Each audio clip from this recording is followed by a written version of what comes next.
Ayya akkam jirtu dhaggeeffattoota daawwattoota keenya argaa gabaabduu isinii dabarsuu barbaada. Dhibee koronaa uummati keenya baadiyyaa keessa jiran akkamitti akka irraa of eeggachuu danda'an maloota aadaa ittiin gargaaramaa turan. Fakkeenyaaf namoonni keenya danuuni baadiyyaadhaa samunaa kan hin qabne bifa samunaatti wantoota garaagaraatti gargaaraman saraa dubbachuun barbaada. Dursa garuu dhimma xinnoosee waa'ee siyaasaa wal qabateera waa jechuu barbaada jechaadha. Duraan dursa Misraaq Tasfaayee yookaan sanyii Oromoo baga gammadde jechuun ni barbaanna. Innis maanii yoo jettanii guyyaa har'aa dooktarummaa asii fudhatteetti jechaadha. Walgahii ariifachiisaa Facebook irratti gareen Facebook geggeessaa ture irratti har'a dooktarummaa guutuuraanii moggaasa see argattee baatetti waan ta'eef dooktar Misee jedhanii moggaasanii. So kanaafuu deeggartoonni see jaallattoonni see baga gammaddan jechuu ni dandeessu jechaadha. Har'aa kaatee Misraaq jedhamtee waamtu dooktar Misee jedhamtee waamamti jechaadha. Kun gara moggaasa maqaasitti har'aa oduuma Facebook irraa nu gahee arganne isiniin biraan ga'uudha. Inni biraa dhimma siyaasaa OPDO'n oofachaa jirtu uummata keenya ittiin afaan faajjessuuf deemaa jirtu kunni akkamitti ilaalamuu qaba isa jedhudha. Waa'ee dhimma warra kaleessa jiraa wajjin dibbee reebaa ture gaafa keessaa gad darbataman haaree dhufeetu sabboonaa ta'a. Gaafuma jarri gad darbatu duwwaatu sabboonaa ta'a.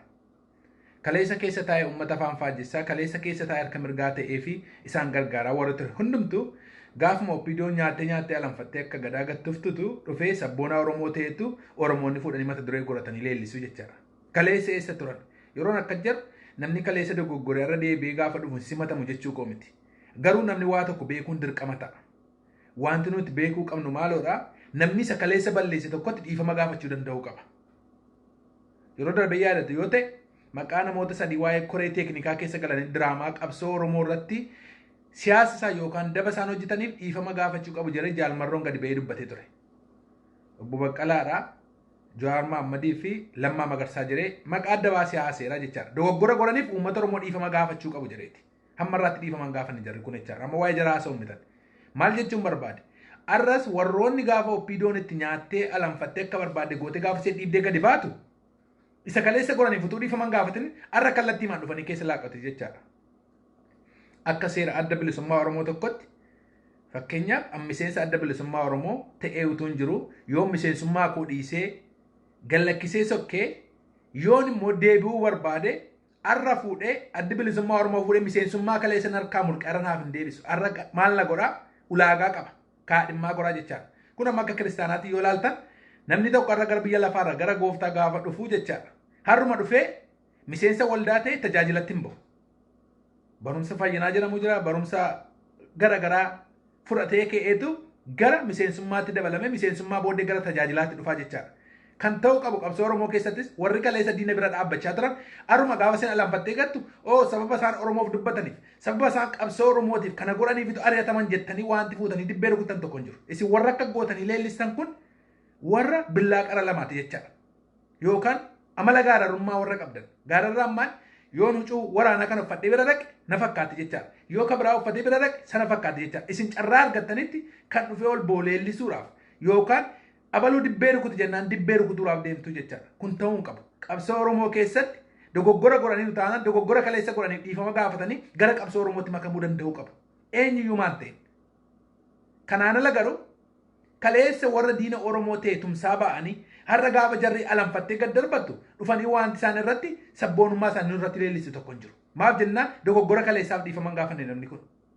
Boris kan irree jabeeffatee diinni tokko gaafa kee irree jabeeffatu wanti inni miliqeen sokkineef hin jiru jechaadha. Maaf jennaan dogoggora kaleessaaf dhiifama gaafanne badii kaleessaatiif yookaan yakka kaleessa godheef dhiifatama utuun argatiin dhufee wanti inni ittiin dhufee har'uma bahee dhufee har'uma sabboonaadha jettee gaffuutee nutti leellisu tokko hin jiru. Dogoggorri guddaan qabsoo Oromoo keessa deemaa jiru isa kanaadha. Warra kaleessa harka mirgaa diinaa turan gaafa isaan gara qabsootti deebi'an dhiifama gaafachuu qabu isa kaleessa godhaniif. Sedraamaa OPDO'n bara aangootti ol baate uummata keenya nuti shororkeesse nuyi shororkeessaan uummati deeggaraan adda bilisummaa Oromoo shororkeessaa miti jettee afaan dibattee Lammaaf Abiyyiin uummata afaan faaltee hooggantoota garaagaraa ofitti laaqqattee Oromoo ittiin afaan faajjessite miti. Dhiifama isa haqaa. Kaleessa wanti hin godhe sirrii hin turre uummata Oromoo kaleessa kana gochuun koo maaf jennaan warri inni kaleessa wajjin gochaa jiru irra illee jiru. Si galeera. Kanaaf wanti kun dhaabbachuu danda'u qaba. Waa'ee Obbo Dinquu Dayyaasiraa waa jechuun barbaada. akka Oromoo tokkootti gumaacha isaan Oromoodhaaf godhani galata guddaa Oromoo biraa qabu. Oromoo rakkatee gargaaran garuu achirratti Oromoo quba qabaadha. Oromoo argee duwwaarraa buqqeemini kan isaan gargaaran saba biraayyuu gargaaran kun waan guddaadha. Naannoo Amaaraa deemanii gargaaran maa gargaaranii miti gargaarsa guddaa godhanii galatoomuu qabu. Uummata keenya yeroo rakkate gargaaraniiru artistoota keessumaa isa amma gabbaatee afaan namatti dhiqattu waan akka Tsaggaayee Dandanaa Maaloo kan jedhamtu kanallee du'arraa waaqa gadiitti gargaaranii akkas ni yaalamu godhaniiru. Kun waan jajjabeeffamuu qabudha. Garuu Oromoo duwwaaf hin dhaabbanne isaan saba biraa gargaaraniiru kun gaarummaadha waan Rabbi jaallatu waan namni jaallatus waan isaan godhan. Garuu asirratti waa tokkotu jira. An akka kiyyatti dogoggora jedhee kan hin fudhadhu ilaalchi koo sirrii ta'uu danda'a ta'uu dhiisuu danda'a. Kun ilaalcha xiinxalaa bilaashaati. Dogoggora obbo Dinquun godhaniiru isiniin jedhu amma isinitti dhaggeeffadha. Dogoggora isaan godhanii jiru isa Oppidoo wajjin turan Abbaa Duulaafaa wajjin wanta garaagaraa turan waan hin keessaa beekuun qabu. Isan beekurraan dubbadha. Isuma eega jarri kun dhufani. Eeguma tiim lammaan dhufe. Arrallee tiim lammaadha inni. Obbo Dinquun tiim lammaa deeggaraa jedhanii taasoo keessa beektonni tokko tokko inni tiim lammaadha tiim maali? Tiim lammaa fuudhaati qilee gala. Tiim lammaa wanti jedhu hin hojjetu. Tiim lammaan afaan Oromoo faajjessuuf warra dhaabbate warra qabsoo Oromoo maseessuuf dhaabbate hayyoota biyya bakkee dabalatee warra mormitoota biyya bakkee aangoodhaaf galee dabalatee warra qabsoo Oromoo awwaaleera. Nuyi akkasitti beena tiim lammaa sadi jettanii nutti himtan jechaadha. Kanaaf garuu isan beekurraan dubbadha. Inni beekumaan yoo jettan dogoggorri isaan godhan yoo yaadatu ta'e gaafa irreecha magaalaa Finfinneetti geggeeffame irratti maaltu ta'e? Irreechi magaalaa Finfinnee irratti geggeeffame irratti foollee 10,000 ijaaran. Foollee 10,000 kana isaantu ijaaree wanta isaan barbaachisu hundumaa godheef. Tarii dhuguma irreechi kun nagaan akka geggeeffamee raawwatuuf gochuu danda'u ta'a. Garuu achi keessa shira tokkotu hojjetame. Shirri hojjetame maal yoo jettan yoo yaadatu ta'e qeerroo isaan ijaaranii uffata yookaan yuunifoormii wal fakkaataa ijoollee foollee 10,000 kanatti leenjisanii kennaniif Oppidoota akka micciiree fudhate diraamaa mataa isaatiif goote. Diraamaa sen guyyaa irreecha magaalaa Finfinnee goote irraan isinitti mu barbaada. Maalinnaan Oromoon alaabaa kana qabatee akkan seenne godhanii kan haga uffata keessaatti sakatta'aa ture foollee 10,000 isaan ijaaran kanarra jechaadha. Tokko lamaan sabboontota ilmaan Oromoorra inni kaan miliqfatee akkamitti akka dabarsan shamarran meeqa argitan fakkeenyaa fi artistii Seenaa Solomoon faan akkamitti akka isheen dabarfatte argitaniitu. Namooti kan biraa wanta garaagaraa godhanii namoota baay'ee dabarfate fakkeenyaaf inni Seegaas. Akka kanatti sakatta'anii ijoollee keenyatti Oromooti kan taphatee magaalaa Finfinnee akka alaabaan keenya kan akka hin galle godhe foollee isaan 10,000 ijaaran kanadha. Har'as diraamaa foolleen sun hojjete Oppidoon harkaa fuutee kaate maal gochaatti jirti. Uummata keenya Harargee naannoo sana qubate lafa kan qubatee jiru lafa keessan kan saamee jiru lafa tuulamaa kan saamee jiru jara kana waan ta'eef jara kana buqqisaa lafichaan fudhatu jettee Oppidoon taakkalaa uumaa fa'iin oofamtu magaalicha keessatti foollee kanatti dhimma baatee diraamaa hojjechaa jirti. Burraayyuu keessatti. Keessa baane maal jechaatti jiru lafa keenya lafa shawaa nurkaa fudhatame Shaashamannee deebisuu qabna. Shaashamannee lafa shawaati waan ta'eef deebisuu qabna. Adaamaa nurkaa fudhachaatti jira. Arsiin Adaamaa nurkaa fudhachaatti jira jedhee foollota kanatu diraamaa Oppidoo ittiin hojjechaa jira. Akka loltuutti itti gargaaramaa ta'e. Foollee kana eenyutu jaare yoo jettan obbo Dinquu Dayyaastu jaare. Tarii gaarummaadhaaf wanti sun nagaan akka raawwatuuf gochuu danda'u. Micciiranii harkaa fudhatu. Kanaaf dhiifama hin gaafanne isaan. Diraamaa foolleen kun hojjete Burraayyuu keessatti ijoollee maccaa eenyutu kolaasaatti jira. Eenyutu ajjeesee gataatti jira. Harka mirgaa mootummaa kanaa ta'e jechaadha. Ilmaan nafxanyaa wajjin waltumsoora. Foollota kanatu gara kanatti jijjiirame jechaadha. Qeerroo mancaasanii akkasitti foollee irratti ijaaranii foolleen kun immoo diraamaa kana hojjechaatti jira jechaadha. Kanaafuu kana beekuun baay'ee gaariidha. Wantoota ta'e taatee ta'eef dhiifama gaafachuudha. Har'a waa'ee qabeenyaati waa'ee biraatiif nuti qilleensa ilaallee nama jalan deemna. Gara qabsootti dhuguma deebi'anii nu taanaan madaa Oromootti soogidda firfirsaa turan sanaaf dhiifama gaafatanii itti deebi'uu danda'uu qabu. Yookaan immoo callisanii taa'uun iyyuu waa tokko bara.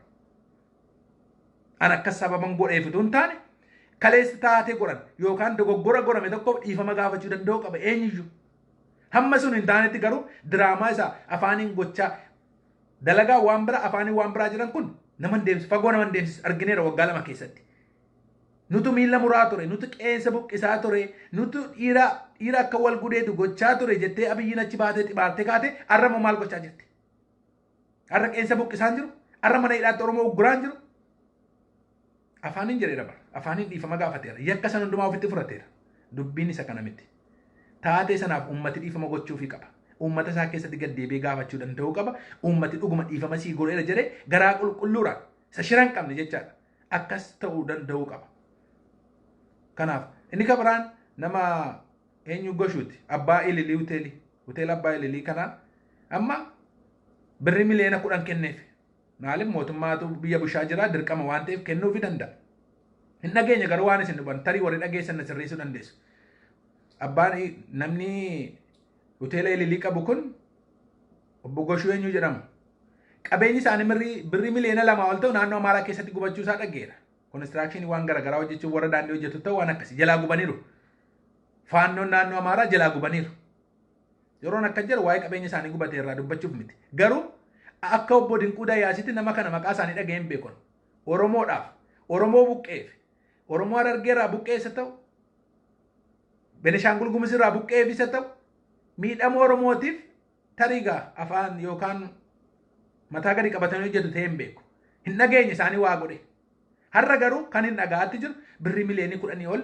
warra PP'dhaa kenneera mirga isaaniiti maaliif abbaa waan barbaade deggeruudha boor immoo gadi baatanii an qabsoo Oromoon tumsaa jira akka nuun hin jennedha har'a kan isinitti himu abbaa hoteela ililii har'a waan kan nuyi isin gaafannu miliyoona 10 kana uummata keenya argee buqqeera maaf hin laanne yoo laattaniitu ta'es immoo gadi baanutti maaqa isin jejanna kanaan ala garuu warra diina Oromoo ta'e warra sirna nafxanyaa gad dhaabaa jiru birri miliyoona 10 laattanii bor akka Dinquu Dayyaas karaa boroo luuxanii dhuftanii immoo akkas gochaan ture akka nuun hin jenne har'a kun utuu argaa jirru utuu dhagaa jirrutu diina keenya diina Oromoo garboonfachuuf Oromoof Oromiyaa dhabamsiisuu deemuuf haala kanaan tumsaatti jirtu waan ta'eef obbo Goshuu eenyuti maqaa isaanii sirriitti hin beeku abbaa hoteela ililii jechaadha kanaaf kana beekuun gaarii ta'a kanaaf jala sararree wanti nuyi beekuu qabnu dogoggora yakka godhamaa deemuuf dhiifama gadi ba'anii uummata gaafachuu miidiyaa argatanitti dhiifama gaafachuudha malee an maallaqa qabaadheef abalu kottuu naadutiin waan tokko faayidaa tokko hin qabu utuu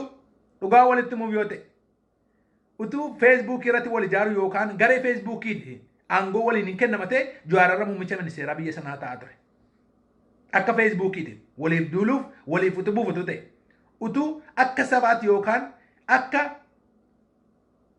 qomootti baduura ta'e maccatu bada ture maal jennaan wallagga irratti duulamuun arra miti kan eegale feesbuukii irratti wal ijaaruun siyaasa keessatti wal ijaaruun akkasitti dhabamsiisuuf turame jechaadha silaa arra macca kan jedhamu hin jiraatu jechaadha macca gaafa jiru wallagga duwwaa jechaa miti bara Ilubbaa Bor Jimmaa dabalateetti kanaaf duula akkasiitu geggeeffamaa ture utuu akka feesbuukii wal utubuu ta'eef wal deggeruu ta'eef diraamaan kun hin hojjetu feesbuukii irratti wal ijaaruun feesbuukii irratti muummicha ministeeraa tarii akkuma hangaasaa fuutanii dooktara gootan akkuma irraa deggertoonni misraaq walgahii ariifachiisaa geggeessanii dooktar Misii jedhanii moggaasan tarii walii kennuun hin danda'ama ta'a feesbuukii irra waan ta'eef dooktarummaan feesbuukii salphaadha garuu lafarratti waliin laachuu hin dandeessan gandarratti waliin laachuu hin dandeessan an jaalladheef bulchaa ganda kootina gochuu hin dandeessu feesbuukii irratti waan na jaallataniif deggertoonni koo waan na jaallataniif bulchaa ganda kootina gochuu hin danda'an yoo baay'ate bulchaa mana kootiin ta'uu danda'a jechaadha isan ofii qabu jechaadha kan akkasitti beeka asii dibbee rukuttanii sirrii miti sirriidha kanaan miti dubbii dhugaan lafarra jiru namoonni kaleessa yakka godhan gaarummaa kaleessa godhan birattis yakka gochaatti jiru waan ta'eef gaarummaa isaanii akkuma san ta'a namni gaarii godhe gaarummaa namaatti namni bu'u tokko hin jiru dhugaasaa walitti immoo ati gaarii Oromoodhaa yoo goote gaarii kee namni si jalaa faallessu tokko hin jiru garuu kaleessa gaarii Oromoodhaa godheera jettee arra dhuftee madaa Oromooti soogidda firfisuu danda'uu hin qabdu yoo arra akka tasaa dogoggortee gootte ta'e garuu gaarummaa kee kaleessa sana tumsachuuf maal gochuu qabda yakka goote kanaaf dhiifama gaafachuu qabda maqaa kee sanaan turuuf galgalli kee badin kan jiru tokkotu jira bara galgalli kee badin waan gaariidha kanaaf kan akkasitti beekuun baay'ee gaarii ta'a jechaadha kanaaf Oromoon immoo wanti nu gochuu danda'uu qabu kallattiidhaan qabsoon Oromoo kan inni ta'uu danda'uu qabu gaaffiin Oromoo tokkoof tokko Itoophiyaa keessatti gaaffiin Oromoo hin deebi'u dhaabi kana qabatee deemaa jirus eessaan galma ga'uu hin danda'u dhaabi kaayyoo Oromoo galmaan ga'uu danda'u dhaaba adda bilisummaa Oromoo waraana bilisummaa Oromoo jedhamu duwwaadha hiree ofii murteeffachuu uummata Oromoo walabummaa Oromiyaatiif Oromoon walaba ta'uu gaafa jedhamu akka faallaatti ilaalle biyya ta'ee cituu sin danda'a mirga guutuu qaba mirga uummata murteeffata lakki an Oromiyaan biyya jedheen itti fufe yoo jedhe uummata Oromoo mirga isaa godhachuu danda'a lakki immoo Itoophiyaa yoo barbaade dhuftee dimokiraasii ta'an natti dabalamtu yoo jedhe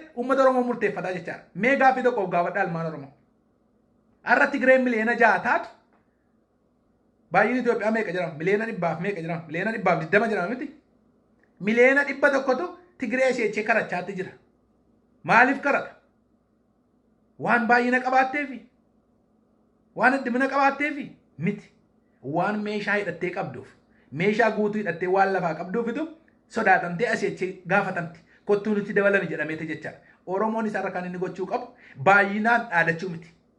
Baay'inaan dhaadachuun eessaan nun ga'u. Har'a garuu Oromoon hidhatee humna isa ga'u yoo lafaa qabaate dimokiraasiidhaaf Oromoo dhufanii kadhatu. Maaloo sirna gadaanuu dhaabi jedhaniitu sabi kan biraan Oromoo dhufee kadhata. Akka irra Tigree warri PPs warri maalis kadhachaatti jiran nutti deebi'u jedhanii kadhachaatti jiran Oromoon gaafa humna godhatu garuu biyya Itoophiyaa jedhamte eessa bara? Oromiyaadhaaf inni isaan irratti wal qabaa jiran. Itoophiyaan eessa Finfinneedha miti? Warra Finfinneetti miti? Kanaaf Oromoon humna godhatee waraana isaa jabeeffateetu olaantummaa isa mirkaneeffachuu qaba dachee isaa irratti. Amma waa'ee isa kan biyya biraa dubbachaa jiru. Oromoof Oromiyaadhaaf gaafa humna godhattu yeroo sana dhufanii si kadhatanii yoo barbaadan dimokiraasii sirna gadaadhaan gad dhaabbatu walabummaa Oromiyaatti amanii si wajjin jiraachuu yoo dide ta'e immoo karaa nagaa deema ati biyya kee qabattee jiraachuu jecha gaafa humna qabaattu kun hundumtuu kan sii ta'uu danda'u. Gaaffiin Oromoo kan inni deebi'uu danda'u yoo humna qabaate Oromoon lola isaa loltuu isaa ijaarratee gadi ba'e duwwaa. Kana Oromoon utuu sadi duliqimsuu danda'u qaba. Gaaffiin Oromoo abadan Itoophiyaa keessatti hin deebi'u. Maal jennaan lafa kaa'aniiru bara. Dr. Gammachuu maal jedhan beektaa? Diinni Oromoo Itoophiyaadhaa jiran. Diinni Itoophiyaa immoo Oromoodhaa jiran. Maaf jennaan dimokiraasii kan barbaaduuf dimokiraasii kan hin barbaannedha. Oromoon dimokiraasii haqaa barbaada. Sirna isaa isa dirqisiisa waan ta'eef. Itoophiyaan immoo hin barbaaddu. Maqaa Itoophiyaa sanaan dimokiraasii dhabamsiistee olaantummaa saba tokkoo ganda tokkootiin jiraachuu barbaaddu waan ta'eef. Jarri kun lamaan immoo abadan walii wajjin deemuu hin danda'an. Warroonni hooggantoonni siyaasaa keenya gaaffiin Oromoo achi keessatti deebi'a. Oromoon achi maaloodha jettanii irraanfadha. Amma waa isaa irraanfachuu danda'u qabdu. Yeroo ammaa Oromoon maal keessa jira beektu? Jiraachuu Oromoof Oromiyaa yookaan jiraateetti uffata yookaan hin badese jedhurra jira. Sadhibee koronaa gara sitti jechaadha. Koronaa waan salphaadha bara. Kanaafuu Oromoon isa kan irratti dammaquu danda'u qaba. Jaraaf amma carraadha. Ofii isheetii Finfinnee keessatti gana raafuu ta'uuf deemti. Hoogganni jechaadha. Dhiiga Oromootti qoosaa Oromootti asii fachetti xibaaraa wanti isheen jiraatuuf tokko hin jiru. Rabbi dhiiga Oromoo qulqulluu kaabaa amma kibbaate baama lixaatti dhangalaatti jiru argaatti jira bara. Mirga namaatiif mirga. Agaa xurii qeessaa tokko daangaa namaatti darbaatti jiru Oromoo. Daangaa isaa sarbamaatti jira. Qeessaa keessa taa'ee diinni saddeessaatti jira. Lafa isaa irra taa'ee jijibaa bara. Annuura Oromiyaa Finfinnee irra taa'etu ajaja Oromoo ittiin duguugan seera Oromoo ittiin dhabamsiisan ganamaa galgalachi keessaa burqee gadi ba'aa jechaadha. Kan hambisuudhaaf Oromoon maal gochuu danda'u qaba? Itoophiyaa keessatti dimokiraasii fiduun gaaffiin Oromoo Itoophiyaa keessatti hin deebi'u. Gaaffiin Oromoo Oromiyaa keessatti deebi'a. Oromiyaa wala boomtee dhaabbachuu danda'u qaba. Dimokiraasii biyya sanatti fiduudhaafis quba qabaadhaan mee amma sochiin yaadattu gaafamma qeerroo bilisummaa Oromootu wayyaanee kuffise gaafa jiran maal eessaa jedhu. Innumti an keenya hayyootumti keenya beektootumti keenya maal jedhu sabaaf sablammoota kan biraa ofitti dabaleetu Oromooni wayyaanee kuffise malee Oromoo qeerroo Oromoo mitii jedhaniitu ragaa jiraaf bo'o. Jala sararee irra isinitti himu kan bilisummaa biyya sana keessatti calanqee masaa kana fide jijjiirama ishee amma gaaddidduu fakkaatu kana kan fide dhiiga qeerroo bilisummaa Oromooti. Eega akkas hin taane maafarra gadi ba'anii dubbatarree warra kan biraa maaf hin falman? Ejjetoos yoo taate zarmaa kee faannoo keen illee gabaa galgalaa yoo dhufte bara. Ejjetoo illee wayya bara. Faannoon amma naannoo Amaaraa kan ofiin jettu eega kufuu wayyaanee barteetu achii gadi baate. Bar utuu dhuguma dhiira taate naannoon sun naannoon Amaaraa kan ofiin jettu utuu dhuguma dhiira taate wayyaanee meeshaa tokko irraa hinne bara. Hagaa irraatti hidhatanii jiru bara wayyaanee guutummaa isaa hidhatanii jiru. Guyyaa tokko gadi ba'anii tokko sanii beektaa argiteetta wayyaanee tokko sanii beektaa. Of gaafadha hayyoonni keenya hayyoonni Oromoo warri faannoo dabalatee maaloo dabalatee jettanii ganamaa galgalaa nuti xibaartan guyyaa tokko wayyaanee meeshaa irraa hidheetti naannoo Amaaraarra. Jarri gaafa reeffaa duwwaa gadi ba'anii dhukaasu. Guyyaa tokko wayyaanee dura dhaabbatanii beekan. Garuu harka duwwaa kan wayyaanee jilbeeffachiisee biyyattii keessa baase qeerroo bilisummaa Oromooti. Har'a sababa qeerroon afaan faajjii keessaniin gamanaa gamanatti rukutameef har'a mee sochii maalii jira biyya sana keessa? Maaliif dhuguma wanta qeerroon wareegama qeerroon fide kan bilisummaa argate sabaaf sablammiin kan biraan akka barbaadetti jiraachaatti jira. Irra guddaan isaa jechaadha. Isa Oromoon itti akkasitti jiraachuun irra ture har'a kan akka barbaadetti jiraachaatti jiru sabaaf sablammii kan biraati. Kan dararamaatti jiru garuu isa aarsaa guddaa kaffalee jijjiirama kana fideeraa jechaadha. Isinii galeera miti? Kanaafuu wanti isin beekuu qabdan ilmaan Oromoo Oromoon Itoophiyaa keessatti gaaffiinsaa hin deebi'u. Har'a gaafa qeerroon bilisummaa Oromoo jabaatee iddoo isaatti deebi'u waraanni bilisummaa Oromoo gaafa iddoo isaa qabate Oromoon humna waraana isaatiin cimee achi as ba'u yoo barbaadan sirna gadaatti jiraachuudhaaf yookaan dimokiraasii haqaatti jiraachuudhaaf Oromoo dhufanii jaarsummaa gaafatu. Waan Oromoon abbaa afaan qofaan federaalaa godhii daangaa kun haa kabachiisee tokko hin jiru. Waraana Afrikaa qabda taanaan kanaan ala garuu waa tokkoon isinitti hima. Utuma filannoon geggeeffame filannoon tiyyuu hin jirtu malee. Utuma geggeeffame mormitoonni Oromoo mo'ani namni sharfee sitti kennu hin jiru. Kana jala sararii quba qabaadha. Abadan hin ta'u. Maaliif jennaan humna qabdu kan. Adurree maabboonta jennaan eessuman bosonaa qaba jetteera. Arrayyuu jiraachuun hayyoota Oromoo biyyattii sana keessaa hooggantoonni mormitoonni Oromoo jiraachuun keessan jiraachuu waraana bilisummaa Oromooti. Utuu akka yaade piipiin woboo balleessiteeti ta'e isiniin loltuu ishee yookaan poolisii ergitee kan isheen isin ajjeestu. Kashalabbee magaalaa Finfinneetiinitu isin ajjeesti. Maal jennaan du'aniiru jettee matu oduutti gabaasti bira dabartii jecha. Jiraachuu isaatiin jiraachaatti jirtu. Boris wabiin keessaniif wabiin uummata Oromoo waraana bilisummaa Oromoo ta'uu isaa hin dagatina. Kan Oromoo amanee fudhatee waraana isaa jabeeffatee waraana isaatiin cimee gaafa gadi ba'u Tigraay miliyoonni ja'arra baay'inni walii garaa miliyoonni ja'ansee kunarra Tigraay miliyoonni ja'an kun sababa hidhattee jirtuufitu kabaja guddaa qabdi. Daangaa seetti eenyuun bu'u. Daangaa seetti bu'u miti. Kottuu nutti dabalame jedhanii jaarsummaa meeqatti argaatti jiru. Sagalee iseetu Oromoo miliyoona 50-60 ol garasitti sagalee Tigreetarra sagalee guddaadha biyyattii sana keessatti. Oromoon ganamaa galgala asiin sarbamaa jira mirga koo sarbamaa jira jedheetu gaafata. Eenyutu garagalee salaalaati. Tigreen garuu achi qeessee keessa teesse kan hidhamee jiru naaf hiikamuu jette. Dheengadda nama meeqa gallakkisan nama mana hidhaa keessaa ba'ee keessaa Tigree nama meeqa keessa ture warra yakka garagaraa godhe Amaara meeqatu gadi ba'e. Amaarrillee iyyuu aangoo Afrikaa qaba. Tigreen jechaadha. Tigraayin teesse mana hidhaa Finfinnee keessa nama hatee hidhame nama yakka malaan maltummaatiin hidhame meeqa gallakkisaniif sodaadha. Quba qabaadha. Maaliif sodaatan meeshaa Afrikaa qabdi waan ta'eef. Oromoon har'a kabajamuu barbaadda. Biyya kee deeffachuu barbaadda. Waraana kee duwwaa jabeeffadhu. Waan biraa tokko miti. Waraana ofii bira dhaabbachuu duwwaatu fala waaraa Oromoodhaaf ta'a. Isinii galeera. Kanaan ala gaaffiin Oromoo achi keessatti karaa nagaa deebi'e yoo jettani biddeen abjuu nyaachaatti jirtu. Isinii gala miti. Maali hin yaadattu bara 2016-17 keessaa gaafa qabsoon Oromoo finiine. Qabsoon Oromoo dheengadda miti kan jalqabe.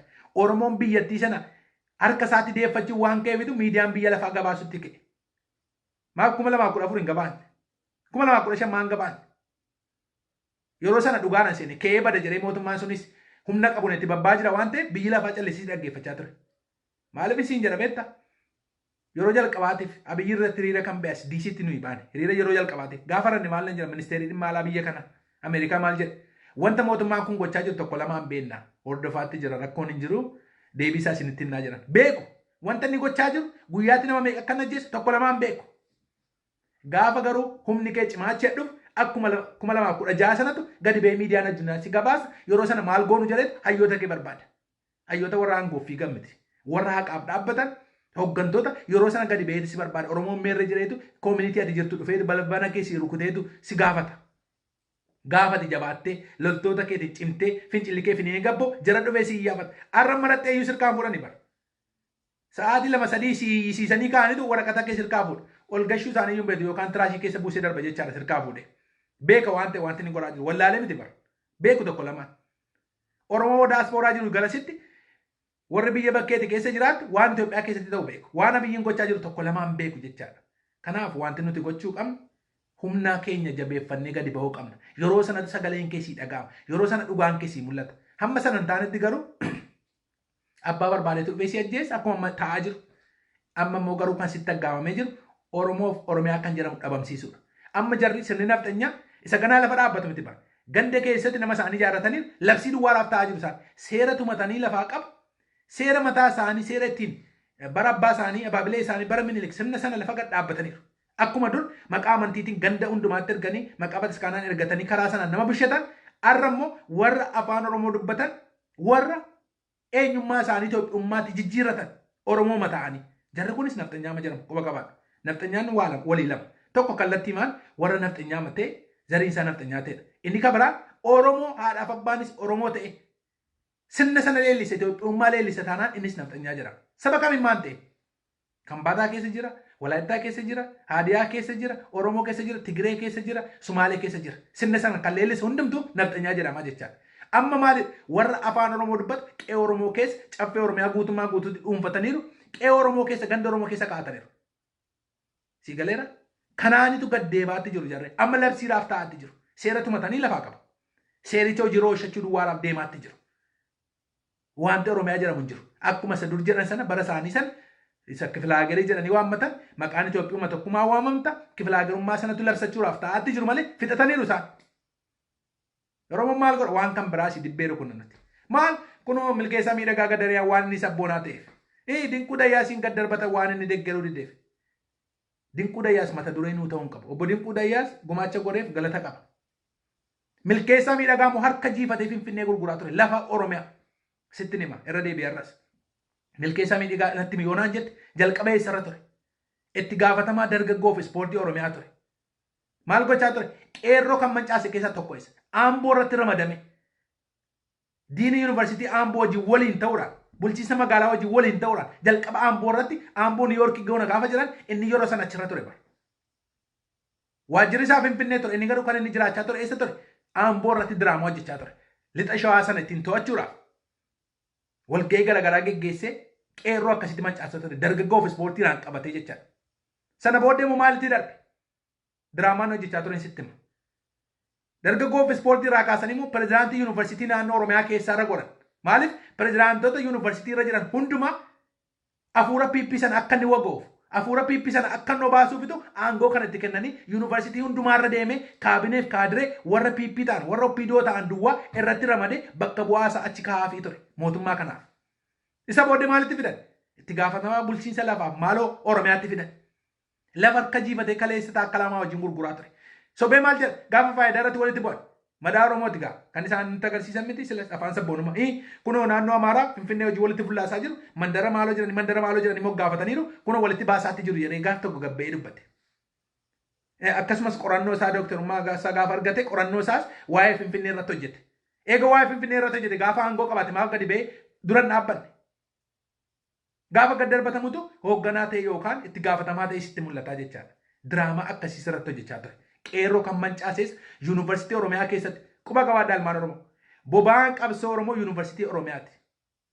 Nuti bara kolleejiirraa galan bara Yuunivarsiitiirraa gallu qe'ee keessatti barattoota boqonnaaf gaafa deeman kan ijoolleetti boba'aa guutaa ture ijoollee Yuunivarsiitii ture. Ijoollee kolleejiirraa galan ture. Ganna gaafa galamu jechaadha. Sana dhageessee oppiidoo maal gochaa turte beektu warras keessa jirtan. Tarsiimoo misooma baadiyyaa moo maal jettee ganna see ji'a lamaa jechaadha.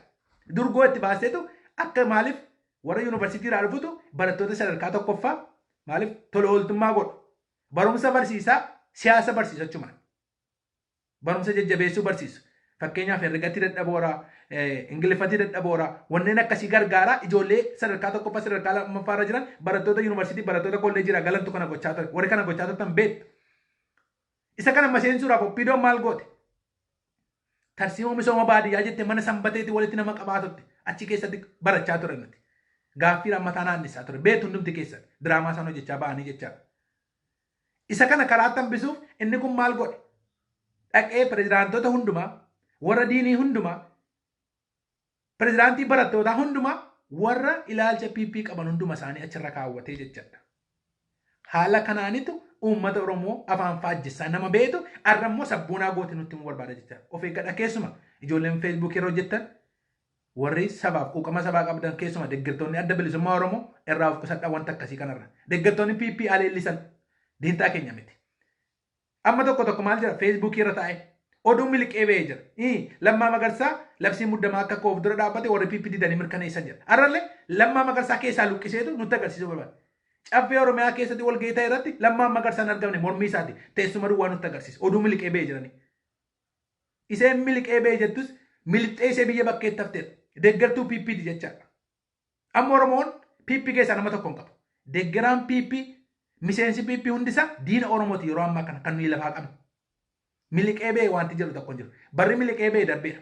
2016 2017 sirriidha qabsaa'onni keessa turaniiru eeyyee jarrama keessaa goggodaananiiru baay'ee isaanii. Warra achi keessa jiran warri riphanii diraamaa hojjechaa jiran hundi isaanii waan miliqsanii nuu kennan tokko hin jiru. Diina keenya duwwaadha. Maaliif utuu isaan ilaalaa jiranii mancaa irratti seerri ba'e bara. Mootummaa ce'umsaa jedhamee utuu jiru paarlaamaa waammatee ilmi Minilik abiyyiin mancaa irratti seera baase. Akkuma shawaa harka shimala fuudhe. Maaliif shawaan shimalaan beekamaadha facceera. Eeboo gajaraa baatee yoo itti baase namni tokkoon isaa nama 20 galagashuu danda'a facceera. Lola facceetiin jecha shimala akka qabatee hin qabne seera itti baase. Wallagga eeboodhaaf cuubeeraan beekama ture. Seera itti baasanii cuubee eeboo harkaa fudhanii bara wayyaane akka inni qabatee hin deemne. Aadaa isaa ture waan ta'eef. Bineensa ittiin ofirraa eeggata, diina ittiin ofirraa eeggata ture cuubeeraa fi eeboo sana. Amma immoo maal godhanii fidan? Harargeetti immoo mancaaraanitu paarlaamaa keessatti seera labsee baase. Ilmaan nafxanyaatiif immoo maal godhe? Warra meeshaa qabu immoo eeyyama laannaafi jedhe. Kun Amaarota warra Oromiyaa keessatti meeshaa hidhatanii jiran warra maqaa bataskaanaatiin ganamaa galgalatti guuramaa jiru jaraaf eeyyama kennu sirna isaanii gadhaabaafii jira waan ta'eef. Oromoo immoo harka duwwaatti hambisee maal jette liqaal geetinnetti. Qeerroo isa jettan kanaa jette. Gareedhaan gaafa inni girrisee dhufu dhukaasa tokkotti dhukaannaan hin badaa jette. Dhugaa ta'uu danda'a barquba qabaadha. Yoo baqachuu baatellee jechaadha. Namni tokkoonsaa namni qiyyaafannaa danda'u. Nama 30 ajjeesuu danda'a. Kilaashiin rasaasa 31 yoo nyaachifattee deemte 31 baata waan ta'eef. Nama 31 galaafachuu danda'a namni tokkoonsaa jechaadha. Har'a qe'ee Oromiyaa keessatti warra meeshaa hidhateef waraqaa kennuudhaaf jettee seera yeroo abiyyiin baas Oromoon callisee dhaggeeffate. Mancaa ittiin hojii hojjetan kan aadaa Oromoo kan ta'e hundumaa mancaasaa deemaatti jiru. Bar mancaan kan ittiin hojii hojjetan duwwaa miti. Faaya Oromooti. Ummati keenya baharra jiraatan ummanni keenya Harargee isaaniif faaya isaaniiti bar. Akkuma shawaan shimala isaa qabatee deemu Harargeen mancaa isaa baatee deemu. Wallaggee eeboo isaa baatee deemu. Walloon gajaraa isaa baatee deemu. Qawwee isaa baatee deemu. Iddoon hundumaa waan qabatee deemu qaba. Kana gaafa seeratti baasanii harkaa fuudhan Oromoon callisee dhaggeeffate. Dubbiin isaa waa'ee mancaa harkaa fuudhuu miti. Oromoo kan jedhamu harka duwwaatti hambisanii jecha. Quba qabaadhaa. Nama ulee baatee deemuu fi nama harka duwwaan walqixa waliin dorgomu. Kana yaaduu dadhabnee miti. Sadarkaa kanarra geera. Oromoon harka kennisiisuun Oromoon hiikkachiisu sadarkaa kanarra geera. Utuu Oromoon immoo quba qabaadha. Oromoomti dhossee meeshaa qabu. Oromoomti dhossee meeshaa qabu. To'arra dhaqee eeyyaman baafadha jedhee mootummaa yookaan bulchiinsa naannoo isaatti dhaqee gaafate kun abaa wajjin hidhata qaba. Shaneera jedhaniitu fuudhanii mana hidhaatti geessu. Quba qabaadha kan. Ilmaan Oromoo. Utuu Oromoon dhossee meeshaa qabu. Dubbiin isa kana funaanuudhaaf ilaa ilmaan Oromoo. Warra Oromoo meeshaa qabu yoo dhossee qabu. Warri meeshaa qabdan kottaa galmaati galmeeffadhaati eeyyamatti baafadhaa jiran miti. Isa kanaadha. Gaafa Oromoon naqee fudhatee dhaqu dhuguma se'ee isa harkaa inni kun hidhata qaba jedhanii itti naannisanii siyaasaan silas maqaa abaarsaa ta'e jira miti. Abaa deeggaruun Oromoon kamiyyuu kanaan abaaramee jira miti. Garuu maqaa eebbaatinni. Diina biratti abaarsa fakkaatee mul'ata jechaadha. Utuu Oromoon meeshaa qabaatee eeyyamatti baafachuu dhaqe kun deeggara adda bilisummaa Oromooti jedhaniitu nama kana mana hidhaatti geessu meeshicha harkaa fudhatanii jechaadha. Kan warra nafxanyaa garuu eeyyamatti baasuudhaaf seera baafatanii gadi ba'an. Isa kanaaf Oromoon gadi ba'ee dura dhaabbatee jira. Tokko lamaan sirkaa hiikuudhaaf. Tokko lamaan Oromoo harka duwwaatti hambisanii deemu. Nuti maal waa'ee nama dhuunfaa. Abaluu koota akkas ta'e, abaluutu kunoo akkas jedhe, abaluu irratti akkas ta'ame. Maal nu dhibe waa'ee nama dhuunfaa. Amma Oromoon tokkoof tokko Oromoo kan jedhamu dhabamsiisuudhaaf Oromoof Oromiyaa dhabamsiisuudhaaf seera tumatanii lafaa qabu meeshaa immoo dhibba hidhachaatti jiru qe'ee Oromiyaa keessatti isa qe'ee isaanii dhiisi. Sirni nafxanyaa ilmaan isaanii qe'ee Oromiyaa keessatti tokko lamaan hidhachiisanii lafaa qabu. Seera tumatanii lafaa qabu. Waan sichi tumamu miti. Nuti garuu waa'ee nama dhuunfaatiin wallalla. Waa'ee nama tokkootiin wallalla. Asii hoogganata akkas ta'e, asii Jawaarta akkas ta'e, asii Lammaata asiin ba'e, Xeebada achiin miliqe. Sitti maatiin jira. Ilmaan Oromoo as keessa jirtan dhaggeeffadhaa. Dubbiin Oromootti aggaamamaatti jiru. Dubbii karaa Jawaar deebi'u miti. Dubbiin karaa Oromootti abbalamaatti jiru. Dubbii karaa Dooktar Mararaa deebi'u miti. Dubbiin yeroo ammaa abbalamaatti jiru. Dubbii karaa Jaal Daawit deebi'u miti. Dubbiin ammoo Oromootti yaalamaatti jiru. Dubbii karaa Jeneraal Kamaal Galchuu deebi'u miti. Dubbii karaa nama dhuunfaatiin deebi'u miti. Dubbii Oromoo waloon ta'e diina isaa dura dhaabbachuu danda'u yeroo ammaa. Tokkitti dubbiin Oromoo kan inni deebi'uu danda'u dubbii karaa waraana bilisummaa Oromoo duwwaadha. Tokkoof tokko Oromoon kana danda'e itti amanuu fudhachuu danda'u qaba. Nama eegaa kan jirtu, nama jala deemaa kan jirtu, situ salphata bara. Situ salphata. Nama tokko irra jankaatin. Rabbi irraa kan hafe. Nama jechuun badaa miti. Amma qilleenseen ittiin tajaajilamee haasaa jiru kun amma dhaabbata taanaan nan sokke jechaa arba. Nama tamantu na wajjin garaagarummaa hin qabu. Nama waan hin ta'eef. Nama tokko irra jakaata yoo taate nama ija tokko qabu cirrachaan taphatu wajjin garaagarummaa hin qabdu. namati ijarra kaate kaan maal taate jechaadha. Si galeera kanaaf namarra jan kaatin dhaabarra kaawwadhu kaayyoorra kaawwadhu. Kaayyoon ganamaa inni galgalaa maaloo wanti jedhu tokko kaayyoo tokko duwwaa jira Oromoo kan baasus Oromoo galmatti kan geessu. Oromoon utuu dhiibbaa uumuu danda'a ta'e dhaabota Oromoo kan biraa irratti dhiibbaa uumuu irra ture. Abaaboo balleessuuf iddoo duula gootan dhaabota kan biraa warra maqaa biraa qaban gara abaabota akka dhufan gochuuti isinirra ture. Yeroo Jawaari gadi ba'ee deemee dhaaba Oromoo tokko ta'uun dirqama jedhee haasaa ture gara abaabootti nama dhiibaa jira seerii yaadaa iyyuu ture. Inni iyyuu abaaboo warra balleessu keessaa tokko malee. Oromoo silaa wanti inni gochuu danda'e maqaa abaabootiin namni guyyaa tokko mee gaaffii tokkoon isin gaafadha. Namni maqaa OPDOtiin hidhame tokko jira yookaan OPDOodhaaf jedhee biyyaa ba'e tokko jira. Kaafaawwan illee hoogganni isaa hidhameera. Biyya keessa waan ture hooggantoota isaa hidhaniiru. Maaliif hidhata abaaboo wajjin qabaatan iyyuu kallattiidhaan kaafaawwan maduwwaatu hin taane kaafaawwan keessa taa'anii abaaboo wajjin hidhata qabu. Abaaboo wajjin hojjetu isa jedhuun hidhamaa turan. Kanaan alamee dhaaba Oromoo kan biraa warra nuti leellistan kamtu jira abaaboo irraa kanaaf. Maaf dhaabii Oromoo kallattiidhaan abaaboo jalatti maaf hin ijaaramne? Of gaafachuu danda'uu qaba ture Oromoon bara. Tokkoof tokko kan Oromoon ittiin madaa'e, kan Oromoon ittiin mana hidhaatti guurame, kan ittiin miilli isaa murame, kan lubbuun isaa itti darbe waan abaaboo deeggareef waan kaayyoo sana jala deeme malee nama jala waan deeme miti. Bar utuu nama jala deemuu ta'e bar hoogganni lubbuudhaan darbe meeqatu jira silaa qabsoon Oromoo badeeraa jechaadha. Gaafa shinnii gaatti jarri sun hooggantoonni Oromoo dhuman hooggantoonni adda bilisummaa Oromoo yeroo sana qabsoon Oromoo dhaabbata ture jechaadha. Utuu nama jala deemama ta'e warra nama jala deemaniif kana jiran. Hoogganni irra adda bilisummaa Oromoo keessaa ba'ee dhaaba garaagaraa dhaabbatee iddoo garaagaraatti manca'ee maqaan isaas jarri badan meeqan jiran irra lubbuun utuu jiran. Jaldaawwan isaa borsokkuu danda'u bara. Hooggansi waraanaa irra jiran borsokkuu danda'u. Garumaan kaayyooti kan itti fufuu jala deemte taanaan deeggaraama itti fufte jechaadha. Kaayyoo deeggarta malee nama dhuunfaa miti. Nama dhuunfaa irra rakkoo qabaachuu dandeessa inni waa biraa. Si galee hamma kaayyoo sanatti cichee jirutti namni qulqulluun hin jiru. Hanqina qabaachuu danda'a, mudaa qabaachuu danda'a, rakkina qabaachuu danda'a. Akka kiristaanaatti waan tokko isinitti hima. Gooftaan gaafa biyya lafaarra ture rakkoo namarratti uume tokko hin qabu. Dogoggora namarratti godhe tokko hin qabu. Garuu warri isa ajjeesan isa barbaadaa turan dabarfamee harka diinaatti kennamees du'eera. Namoonni kan biraan fayyinaaf isa barbaadaa turan wayyaa isaatti bu'anii fayyaa turan. Garuu kan isa ajjeesu isa barbaadaa tureera.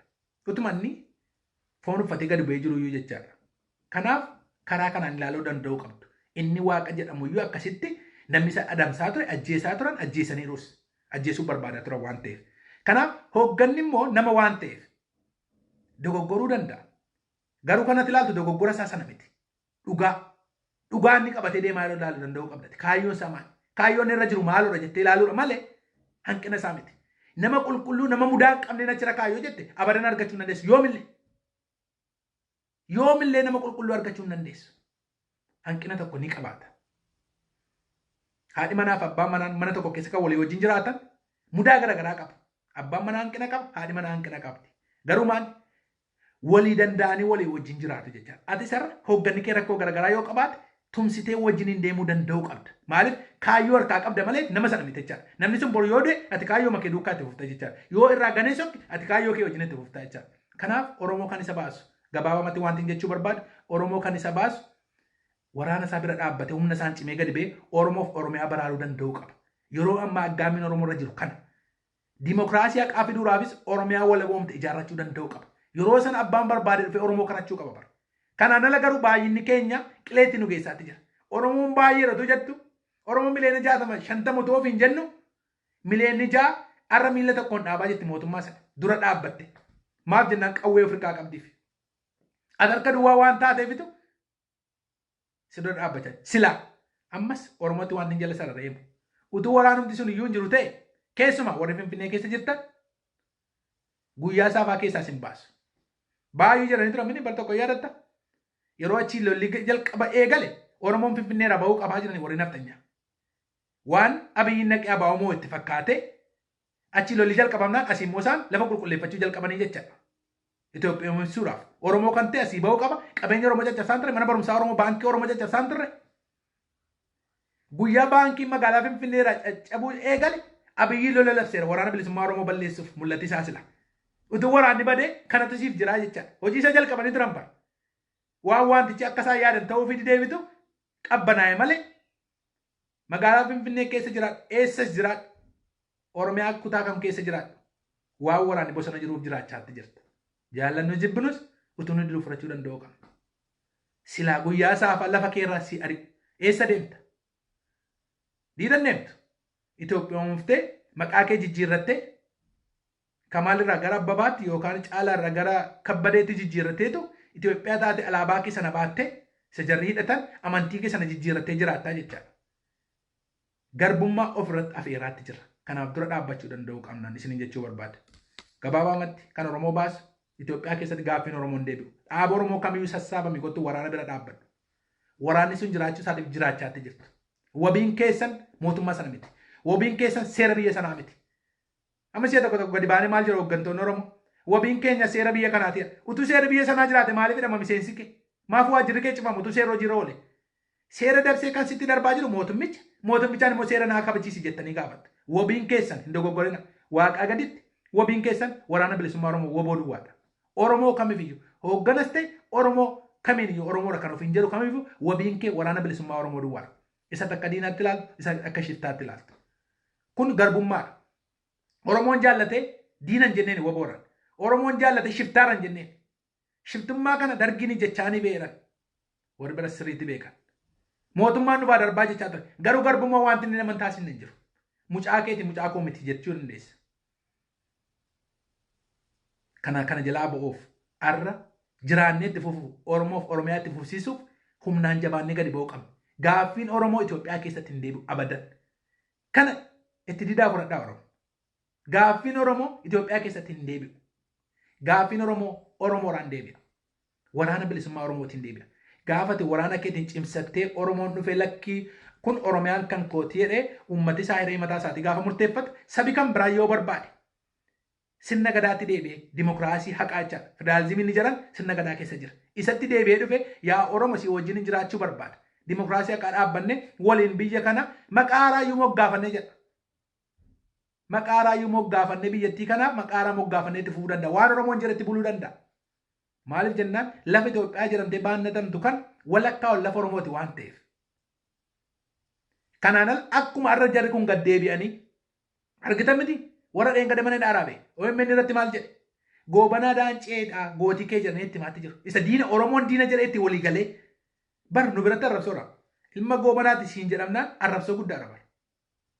Namni gaafa nama arrabsuu barbaadutu ilma goobanaa tabaluu siin jedha.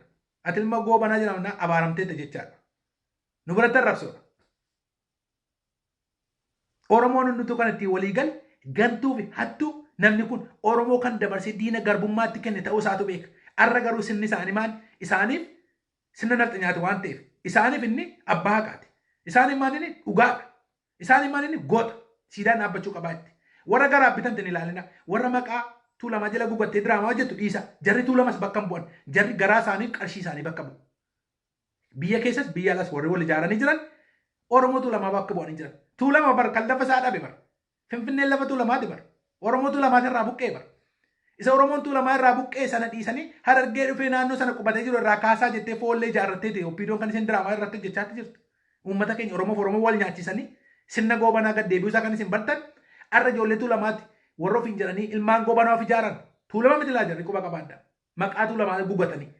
Amma gaafa saamaa jiran gaafa lafa gurguratan ammas Oromoo buqqisaatti jiru. Oromoo tuulamaa buqqisaatti jiru. Kan isaan itti gurguran immoo eenyutti? Nafxanyaatti gurguratu. Ayidooloojii lafa sanaa nafxanyummaatti jijjiira. Asii gaafa dubbiin itti ammaatti nuyi waan tuulama ta'aniif jiru. Dhufanii tuulama jala gubachuu barbaadu. Kun iddoo hundumaa jira. Hateetu ansaabiin sakkoo mandoo ta'eef keessaa na darbatan jira. Hatee ansaabiin macca ta'eefitu keessaa na darbatan jira. Hatee saamii keetu anjimma waan an ta'eef kana waan an ta'eef ganda waan akkasii gandaaf amantii jala gubatu. Hatee lafa garaasaa gaafa gohu. Gaafa hanirratti wal hattuun gaafa hattumni gaafa qooddatti wal laltiira dubbiin. Kanaaf jarri kun bakka bu'anii hin jiran. Garuu maannarra maan isaan itti deemaa jiran. Bara sana namni kun afaan Oromoo dubbachaa Oromoo cabsee waan ta'eef jarri kunis diraamaa hojjechaatti jiru. Maqaa kana jala gubatanii. Kan isaan buqqisanii lafa isaa gurguraa jiran illee ilmaan keenya ilmaan tuulamaati. Isaafis hin dhaabbanne wabiin taaneef ilmaan tuulamaa karaa irratti gatamanii qansiraa hojjetaniif mee kondominiyeem ijaarame kamtu kenname. Isa dheengadde irratti aarsaan meeqa ta'e fuudhanii kan isaan abashaa qoodaa jiran. Arra miti ilmaan Oromoo quba qabaadda. Torbeema sana keessa kan isaan qoodanii fixan. Jaraaf kan isaaniiti waan ta'eef. Isarra darbeeyyuu meeqatti ijaaran. Takkalaa uumaa gaafa caffee keessa deesse maal jettee xibaaraa baate arra zayitii bishaan baattee ilmaan karattuu karaarraa funaantee sooraatti jetti Oromoo karaa irratti gatte. Dubbiin Oromoon amma waa'ee dhibee koronaa garasitti jiraachuu dhabuudha. Kanaafuu falli Oromoo jiraachuu dhabuurra waan jiruuf sadarkaa kanarra ga'ee waan jiruuf waraana isaa bira dhaabbatee waraana isaan cimee boodduwaatti Oromoo fala waaraa ta'a. Oromoo nama dhuunfaan ilaalina. Imaanaan isiniin jira. Hooggana siyaasaan ilaalin beekaa hin ilaalin yeroon akka jedhu gorsa beekaan dhageen yookaan gorsa warra siyaasaan dhageen miti. Nama sana garuu isatu galmana godha isatu akka na godha jettee eegi. Kaayyoo ilaalati. Kaayyoo adda bilisummaa Oromoo ilaali. Kaayyoo adda bilisummaa Oromoo maaf maqaama Ooneg jedhamu jibbiti warri naftan nyaame. Mee kana duwwaa gaafadha ilmaan Oromoo. Oonegin kun maanni waan hiika biraan qabu mara. Oromoon isaan gimbaal jedhamti adda bilisummaa Oromoo jechaadha. Bilisummaa Oromoon barbaadan kanumaaf jibbu waa biraa tokko miti bara. Maqichuma nama sodaachisa bara. Maaliif Oromoon akka bilisoomu waan hin barbaanneef sirni isaanii Oromoon akka bilisoomuuf miti kan inni ijaaru. Sirni Itoophiyaa impaayera Itoophiyaa kan ijaaramte Oromoo garboomsanii biyya sana namni Oromoo garboomfate biyya ofirkaa qaba waan ta'eefitu maqaama sana jibbu. Maqaama Ooneg jedhamu bara. Quba qabaadhaa. Ayyaana Irreechaa dura diraamaa Oppiidoon jechaa turte yeroo sana Oodiippaama maal jettee of waamte? Maal goote? Nama 2,500 poolisii Oromiyaa leenjistee magaalaa Finfinneetti gashite. Yaadichi maal jaraa wajjin akka wallaansa wal sodaachisu wayii ture. Xistiin baay'ee saree tol galeen jenne jarri. Maaliif achi keessaa nama qabu waan ta'eef warri nafxinyaa jecha. Garuu ayyaana Irreechaa irratti woboo lamatti argame jedhamee gaafa suuraan jara galakkifamu magaalaa hundumaa cufan sakkattee saddaa gochuudha. Ijoolleen sun garuu deebi'anii waraanatti galaniiru. Eega jarri baanitti suuraan kan maxxanfame. Jarri dhaqanii suuraa kana ayyaaneffatanii kutan. Iddoo isaaniitti deebi'an.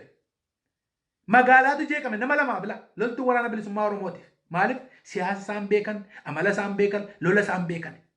Tokkitti isaa waan isaan godhu waan beekaniif. Hamma kana sodaatu lamaan 2,500 fi nama lama wal bira qabiiti ilaali.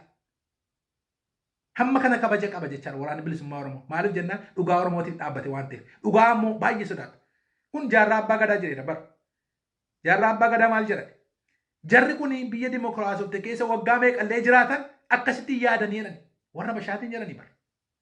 Warri Itoophiyaa ofiin baannatan kun waggaa meeqa biyya dimokiraasii ta'e keessa yoo jiraatan jedhan biyya sana gaafa dhaqan waa'ee garboomfatanii jiraachuu yaadu isa kanallee hin shaakalanii jedhan waggaa meeqa yoo jiraatan jedhan.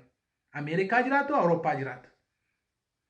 Kanaaf Oromoo wanti inni godhuu qabu bilisummaa isaa bira ga'uuf waraana isaa bira ga'uuf waraana isaa jabeeffachuu duwwaa waraana bilisummaa Oromoo tumsuuf dubbiin amma Oromoon irra jiru akka Oromoo ta'ee Oromoon ana Oromoo irra jedhee itti fufuuf Oromiyaan jiraachuu sadarkaa kanarra jira jiraachuu dhabu itti fufuu dhiisu yookaan Itoophiyaa taatee itti fufta yoo jabaattee lolte biyya kee deeffatte garuu Oromoof Oromiyaa walaba baate argatta. Kana sammuu keessa amansiisaati waraana keessan bira dhaabbadha ija namarraa kaafadha. Iji keessa rabbii gaditti waaqaa gaditti iji keessa waraana bilisummaa Oromoo irra ta'uu danda'u qaba. Waraana bira dhaabbadhaan isiniin jedha. Kanumaan isiniin jechuu barbaada waa'ee siyaasa gabaabamatti waa'ee koronaa irratti keessumaa uummata keenya baadiyyaa wanti isin gorsuu qabdan wantoota uummata keenya haala salphaadhaan dhibeen uummata keenya kan yoo wanti kun rabbiin geesse malee yoo ga'e kan inni uummata keenya faaluu danda'u kallattiin ittiin daddarbu gabaabaa lamaan sadan tokko kaaseen isa kana uummata keenya akka wal barsiisudha. Amma danda'ametti wanta godhamuuf akka godhatamu yoo argatan itti maa'ee ba'uudha. Isa immoo hin jiru yoo ta'e keessumaa waa'ee harka miiccachuu isa jedhu uummati baadiyyaa bishaan illee qaba. Booruu yoo ta'u malee bishaan hin nabu. Isa kana harka garuu samunaan miiccachuu jedhu samunaa yoo wayyaan hin miiccatan. Inni kun garuu tarii uummata keenya gargaaruu danda'a. Qorichummaa isaan beeku warra ogeessi fayyaa nu gargaaruu danda'u. Baala andoodee kan jedhamu tokko jira. Gaafa wayyaatti sukkuuman nama miiccatu argeera yoon ittiin miiccachuu baadhiyyuu jechaadha. Baala andoodee kan jedhamu tokko jira. Gaafa itti arganii inoo machaa'aa xurii isin baasa. Tarii andoodeen sun qoricha ta'uu danda'a. Namoonni tokko daaraatti yookaan gargaaram jiru isa nagarre garuu andoodee lagatti argeera. Namoonni tokko daaraara jiru. Daaraaraan miiccachuun tarii tajaajiluu danda'a. Baala eebichaa harka miiccannaadhaaf hin jechaatti jira kun. Loomii mataasaa loomiillee danuu argachuu danda'u baadiyyaadha waan ta'eef. Loomota kanaan lammata immoo afaan wal kaa'u nyaata afaan wal kaa'u inni kabiraan fakkeenyaaf nyaata afaan wal kaa'u yoo jechuun namoonni tokko gaafa afaan kaa'atan harka isaanii afaan keessa kaa'u jiidha afaan isaanii fuudhu nama kabiraa afaan kaa'u kara kana jiidha afaan keessaa bahu yookaan funyaan keessaa wanta kanaan darba waan ta'eef kanarraa uummati keenya akka of eeggatu hamma isaa danda'a buna dhugu ollaa walii deemanii maaf jennaan siinima abbaan tokko dhugetti kabiraadha kennamu. Iddoo tokko amma beekan ganda kooti jecha lafan ture buna ollaara wal waama. Aree garuu waan buna itti dhugu kan mataa isaatii qaba mallattoo mataa isaatii qaba. Akka wal hin manneef siiniitti wal jalaa badee ammaan milikkita itti goggoratanii maqaa afaan irratti barreeffatanii qabu inni kaanoo jecha. Kun baay'ee barbaachisaadha. Inni kan biraa sijaaraa warra xuuxan keessumaa warra xuuxan xuuxumtiyyuu dhoowwaadha. Maaliif somba keenya miidha wanti ta'e wanti kun sijaaraa gaafa xuuxan jiidha isaa walitti bubuusu waan ta'eef gorora itti bubuusu waan ta'eef karaa kanaanis isinitti darbuu danda'a. Isa kanarraas of qusadhaa. Lafa baay'ina namaarraa hiiqaa mana baaburaa fa'aa kana hiriira garaagaraa wantoota akkas akkasii kana lafa namni baay'inaan argamurraa akka hiiqan keessumaa inni guddaan irratti dubbachuu barbaadu waa'ee ijoollee walii hoosisu. Eega HIV dhufe xinnoo irraa fagaatee ture wanti kun. Namoonni tokko tokko ammoo ollaa walii ijoollee hoosisan qaban wal duukaa yoo ta'e ijoollee wal bira kaatanii deemu ijoollee isaanii walii hoosisu harma walii hoosisu jechaadha. Inni kunis wanta kana dabarsuu danda'amaaf mucaan tokko dhibee tokko yoo qabamte iseen fayyaan isin hootisan irraa gaafate darbuu danda'a jechaadha. Kanneen akkasii kanarraa uummati keenya akka of eeganiif ijoollonni biyya keessa jirtan gara baadiyyaa deddeemaatti sirriitti barsiisa. Namoota tokko tokko amma biyya bakkeeraa deemnee barsiisnee jedhu gargaarsa kennuurannee jedhu. Yooma suuraa kaastan illee nama walirraa fageessaa ka'aati argisiisa. Maaliif jennaan suuraan ergaa guddaa qaba. Suuraa nama walitti dhuufdanii kun abaluun gargaaraa jira gaafa jettan isin immoo maal gochaatti jirtume. Namoota tokko tokko maxxansaa jiraan argina. Mee suuraa maxxansitan fakkeenya akka namaaf ta'u suuraan hin dubbata waan ta'eef. Nama walirraa fageessaa isinis irraa fagaadha. Mee suuraa ka'aati argisiisa. Gaafa walitti dhuufamtan akkuma fakkeenyaaf dheengadda gargaarsatti dhufe jedhanii warri federaalarraa hojjetan ogeessa fayyaa federaalaa kan Itoophiyaa kan of hin jettu. Chaayinaarraa gargaarsi dhufe jettee akka nama mana sanbatee keessaa yookaan akka nama baasii keessa taa'u walitti nammanii ta'anii jiru. Ilaala. Ogeessa fayyaa Itoophiyaan of hin jedhu. Isinis warri baadiyyaa keessa deemtan uummati keenya amma walirraa fagaate taa'u akka qabu akkamitti akka barsiistan harka isaanii maal akka godhan sirriitti barsiisuu dandeessu garuu gaafa suuraa gallakkistan kunoo abayyuu akka godhe jedhama waan ta'eef isa kanas amma isinii danda'ame of eeggannoo goraan isinii jechuu barbaada yeroo gaarii qabaadhaa. Kanaaf warra keessa jirtan misraaqarraa kaatee dooktarummaa argateetti dooktar Misee jedhanii moggaasan feesbuukii irratti kennamee fi dooktarummaa argateetti baga gammadde jiraanii yeroo gaarii qabaadhaan isiniin jira kun Tintalaa Bilaashaati nagaatti.